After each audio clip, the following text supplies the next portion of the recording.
Hey, we're back. So to get right down to it, the CEO of Take-Two Interactive, Mr. Strauss Zelnick, said some words that gamers haven't liked at all, no one more than us. And that is that he categorically affirms that people are already prepared to spend €10 or dollars more on games. That is to say, the famous $70 or €80.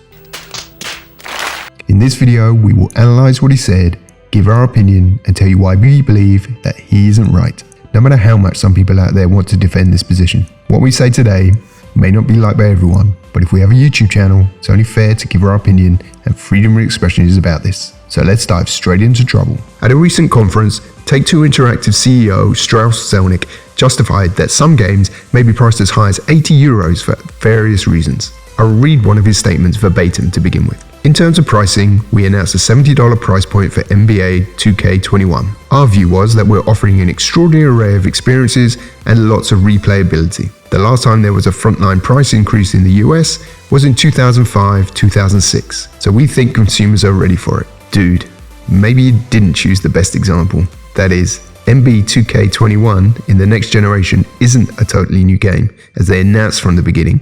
And it also had a very huge controversy because within the game there were ads that couldn't be skipped. So not happy with paying more for the game, on top of that, people had to put up with advertising that they couldn't skip. Fortunately, they fixed it quickly. But they did it to see and test the reaction.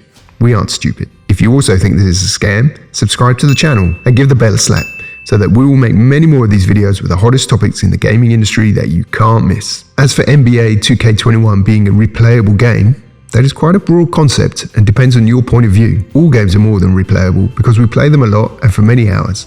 But in the case of NBA, we don't believe it makes it something to be proud of when in less than 365 days, the same thing is going to come out as the new game simply by changing the squads and some other mechanics. And we don't want to talk about microtransactions, something that can trigger spending even more if you want to have a better and faster experience in the game. There was a time when games were much longer, some much better, for which we had to pay a fixed price and nothing more.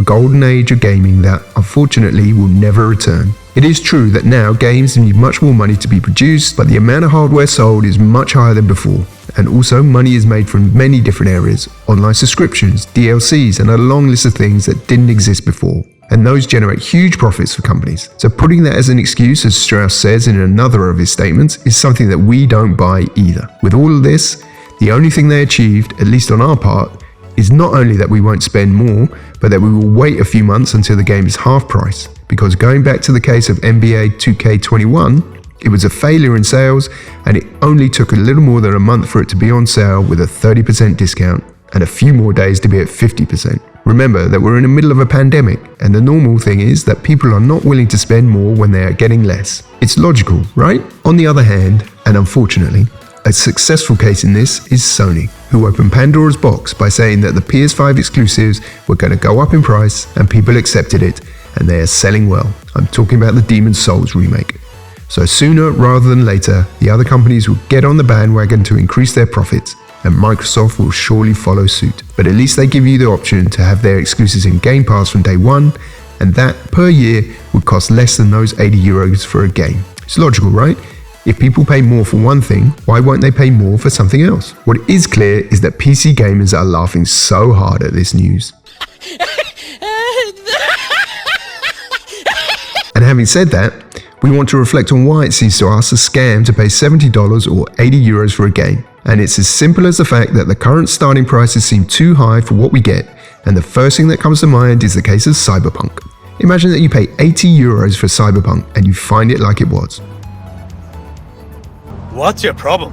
It's an extreme case, yes, but there is a very high percentage of games that in their first weeks don't perform as well as they should, and we are paying for it at full price when, in a month or so, we could buy it with a discount. In addition, games like NBA or FIFA have a large base of players who like more or less to pay a king's ransom to play a game with 2 to 3 simple changes, and also then surely have to spend more with some in-game purchases to increase the experience. We think it's a good thing that they do, but the games are already expensive enough without them paying extra for certain things. There will be many people who defend this, as in everything in life, there are opinions for everything, but the pandemic has done a lot of damage to people's wallets, and it's not the perfect time to announce this. We Europeans already think that games cost €10 more here than in other parts of the world, but that's another story. There would only be one case in which we think it's worth to pay that bit more money, and it would be for games that, as before, are very good, very long, and that give you all the DLCs that they release and that you don't have to pay anything in the game. A quite old example, Final Fantasy IV, had us in front of the screen for many days, and on PS we had it in the Platinum Edition with 4 CDs and we paid for it in the store, nothing more. But it had us hooked on the guide for months without fear of having to pay extra for a new episode or additional content. Games with great development that are really worth it, and not games that update every year or two in a hurry and rush to make money. One clear example, paying €80 for Demon's Souls, which is a remake, seems like robbery to us. But paying them for God of War Ragnarok, if they promise that they include DLCs for the next few years, maybe in that case we would think about it because of the game that it is and because of the development and work it has behind it. Having said that, all we hope is that if they really raise these prices, people will protest in some way. Because otherwise, as always, they will continue to do what they want with us. That is capitalism at its best. So I'm sure many of you will have very different opinions about this, and that is why we want you to tell us in the comments, because we find it very interesting debate as long as it's done with respect. So hit the keyboard hard by telling us what you think, because we want to know. Do you agree with the prices going up? When would you be okay with it? Is it a good strategy? If you don't agree, leave us a like on the video, and if you haven't done so, subscribe to the channel, because here at Zoomin Games we will tell you the uncensored truth. And if you like this video, do not hesitate for a moment to watch this one. See you very soon, guys.